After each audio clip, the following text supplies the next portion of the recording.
Mama G here. We are out of the pantry and into the kitchen, one of my favorite places. So I wanted to start giving you a little tour of my kitchen, talk about how I remodeled it about 7 years back. We had been living in this house about 15 years, and we actually had a fungus up in the wall over here by my eating nook. And of course, insurance didn't take care of anything, but we literally lost the entire backside of the house. And we said, well, we have everything torn out. We might as well make the move and do the kitchen. And so we did it. And so pleased we did at that point in time. But I think it was important for us to have lived in the house for all those years to kind of figure out what we wanted and what we were missing. And by the way, I plan to die in this house, so we're all good that I'm going to get my money's worth. But I wanted to just show you some different things. You know, of course, I got my husband's junk drawer. You don't want to look in here because, you know, everybody needs their own junk drawer. But I'm a big fan of recycling. I'm always talking about lessening my own personal carbon footprint and trying to protect our environment. So I have a couple different recycling cans, and I'll show you them through the course of the next couple of weeks as we go through it. But I have a spot for all of my cans and glasses that are recycling, which are nice. So those are things that you can actually get money back on in California, but it also allows us to reutilize those products and repurpose them. So that's wonderful. And then we also have recycling of plastic and other things, papers and things like that, that we have separate trash cans for. So I'm a huge fan of doing what I can to protect the environment. Now, when you actually remodel the kitchen and you do a lot of entertaining like Mama G does, now pre-COVID, we used to host anywhere from 10 to 30 people every single Sunday night. So I decided that not was I going to have one dishwasher, but that I was going to have 2 dishwashers. The problem is, you spend a lot of money on groceries when you're feeding that a number of people, right? And you got to have somebody who's going to help with the dishes. So remember, 2 full dishwashers of clean stuff is not a happy place to be. But it's really nice to have that and to be able to take care of everything all at once.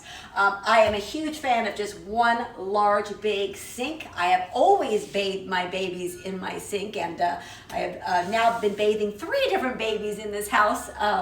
Well, more than that, because my littles were only 1 when we moved in here. But now my granddaughter, Olivia, who's 2, is still taking her Sunday night baths at Mimi's house in the sink. And it's just really joyful to have everybody kind of around and hanging out and chit-chatting away. And Olivia's right here just getting to, you know, kind of be part of the family as well, instead of having to go up and, you know, to the other part of the house. So under my sink as well, I actually have a pull-out trash can, right? Because when you're doing things in the dishwasher, all of these things, I'm trying to think about how do I make things useful. So trash right here. By the way, I've got more than 1 trash can, as I mentioned, with recycling. And it's always nice to have kind of pull-out containers. I'll let you come over here, Mindy. You know, that allow you to kind of, you know, have your little things that you need handy for you. So I always think there's so many little things that can make things much more easier, right, and convenient in your home. And I love those little ditties like that. When I went to remodel our kitchen, I really liked the ability to have these free open shelves and to be able to use it more as display rather than the necessity to put things on it that I was using. So I put in drawers. And so this is where you'll see that I have all of my utensils that I use on the regular basis, things that I can get to on my stovetop if I need them, and then I've managed to find little compartments that kind of work well with all of them.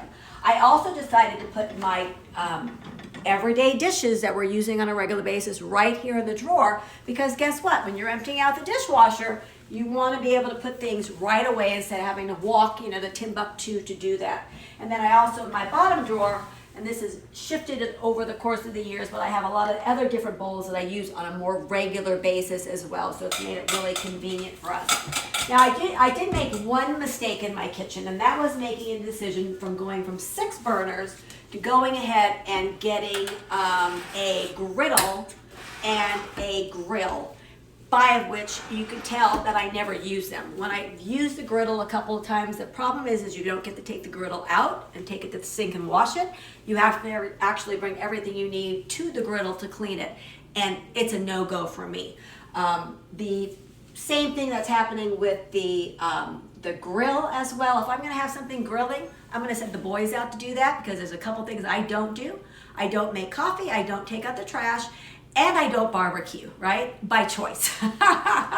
So really didn't need this. Would have preferred probably to have another 2 burners on here like I did in the stovetop previously. But instead, I've made it my little work area. And I want to just talk about some of these things because these are things that I use on a regular basis. These are not things that are here to make them pretty. I am a big fan of using olive oil. I use olive oil probably 99% of the time. I happen to really love this particular bottle, which I filled with other olive oils, but this one did come from Trader Joe's because I love this spout. It makes it easy to pour into a tablespoon or a teaspoon so that we can have a concentrated amount of fat. It also allows you to just do a little zhuzh of olive oil, in your pan when you're going to be cooking like that. So I'm really a big fan of it. I also have olive oil in a spray bottle. Again, I'm not a fan of the sprays. What are they called? The aerosol sprays. That have canola oil or olive oil or all those things from it. There are chemicals in there that actually will coat your pans and they end up getting damaged. So I got rid of the aerosol cans, moved to a spray pump, and I have olive oil in this one and I have canola oil in this one, or excuse me, avocado and oil in this one. Bottom line, I have a non-flavored oil, right, without that olivey flavor for when I need something more neutral. But these are things that I use on a regular basis. I also love to have salt at my convenience, all right? So when we were in culinary school, you really learn the differences between the iodized plain salt that you know of in that little pour container compared to the kosher salt. Kosher salt is much less salty. You can feel the grains, and it really allows us to be able to get a good feel for how much we want to be adding to our food. It's, again, the fact that it's much less saltier allows us to have much better control on it. And I'm just going to say this, us chefs do like to be involved in touching our food. I also always have some coarse pepper here when I need it, and I am a huge fan of red pepper flakes, hence why there's hardly any in here, because I'm usually throwing that in everything. But I do enjoy a good, all right, doesn't mean expensive, I just mean a good pepper mill that allows you to control the coarseness up on top from fine to coarse to just finish off your plate. Really adds that beautiful, when you go to the restaurant and they say, would you like some ground pepper on your salad? And you say, but of course. It's always nice to have something like that there. I am a big fan of wooden spoons, and so I always have a plethora of them. I really am a fan of the flat edge one because it allows me to kind of get into all the corners and move things around. You can tell on the regular I'm setting things down and things are getting burned, but they're very resilient, they're very inexpensive, and they're really wonderful tools. They also will protect your pans that are non-stick from being scratched. So these are kind of some of the things I use. I'll finish up with my drawers underneath. So again, making the decision to get the kitchen the way I wanted after all of these years, I put in big fat drawers. And these are all the pans that I use on a regular basis. So this particular grouping came in a 3-pack.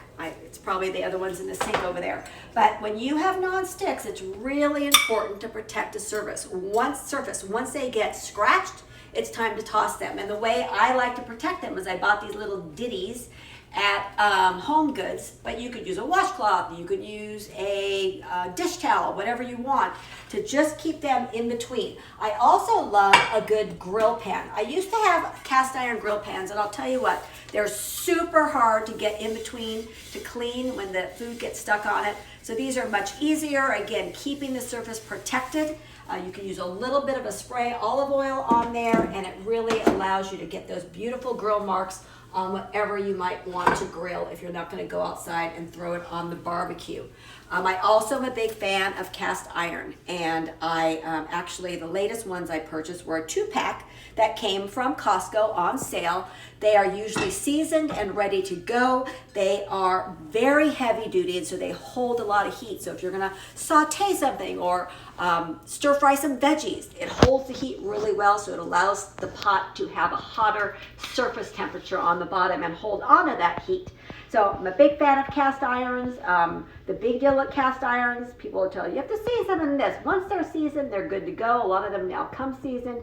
Just wash them out with a scrub brush, heavy metal spongy kind of thing with soap and water, rinse it out, and then I put it on the stove on high heat and get it bone dry before we put it away again. And then lastly, I'm a huge fan of the big pot. This one happened to come from Costco. It has a lid on it. It's non-stick. You can see there's not one mar on it. And that's because I have read the Riot Act for the people in my house, because you can see that my non-stick wok is all scratched up, and this really needs to go in the trash. But I think I leave it here as my reminder that I do intend to purchase a new one in the near future, but I'm definitely not using it because of those marks on there. And then let me just show you down under here where I love my big pots as well. So I'm a big fan of a huge stock pot. I think I could practically bathe in here, right? But it's 16 quarts. And I think it's really great to have a pot like this. I make bone broth, aka chicken stock, on a regular basis, a hell of a lot cheaper than you're going to find in the stores, right? And basically I'll throw a chicken or two in here, fill it with water, put in parsnips and carrots and celery and onion and bay leaves and peppercorns, and pretty much, after an hour or so I'll pluck out those chickens, allow them to cool, pull all the chicken off of them. Now I can throw that in the freezer or use it for whatever I want to prepare. Throw the bones and the skin and everything back in here and literally put it on the stovetop for the rest of the day, strain it, and then I have beautiful chicken stock that I can throw in the freezer and have available to me with really limited sodium, because I control the amount of sodium in there and we know exactly what's happening there. So I'm also a very big fan of stainless steel pots in general. They're really resilient. They are pretty much damage free, so I think a variety of them with different lids and different sizes are really something that's beneficial in the kitchen as well. And the other thing that I added in here lately was a non-stick small little container so that I could or a little pot so that I could do my steel cut oats, because I noticed after them sitting on the stove for about 20 minutes cooking that they were stuck to my stainless steel. And so with the non-stick now, I'm able to make my little breakfast, put a little water in it. When I come down, when I bring my breakfast dishes, I'm able to easily rinse it out and be done with it. So this was a nice little investment, inexpensive, that I purchased at Home Goods as well. Phew! So we are far from done with Mama G's Kitchen. Wanted to give you a few reminders. On Saturday, I'm doing 2 different webinars. Well, they're the exact same webinar. On Tuesday, Jiminy Crickets, on Saturday at 2 p.m. and on Sunday at 2:30 p.m. You can find all the information right in my stories or in my posts on Instagram and Facebook, as well as going to my profile and clicking on there and then registering to be on our email list so you can get information about all my freebies. But the topic is, are you miserable in menopause? So whether you're approaching menopause, in the midst of menopause, in the midst of menopause, or post-menopausal like Mama G, I want you to know that I will hold you hand through the process and let you understand that you can be at your best at this time in your life, that last dash where we can really be healthier, fitter, and happier than we've ever been. But there's a little bit of a secret that I'm going to divulge on Saturday and Sunday on how you can get there. So join me for that. It's free. The link is on my information for you. And then secondly, next Thursday on April 1st, we start our new 12-week Cooking Your Way to Health and Happiness Jumpstart Edition, where we will walk you through for 12 weeks the Mama G lifestyle, teaching you a new lesson every week, and by the end of it, you will become a nutrition expert, and you will have the template and the ability to be able to bring joy and happiness and reach all of your goals, including weight loss, during that time frame. Okay, you know what Mama G always says, it's not about what you lose, folks. It's all about what you gain. Have a beautiful day.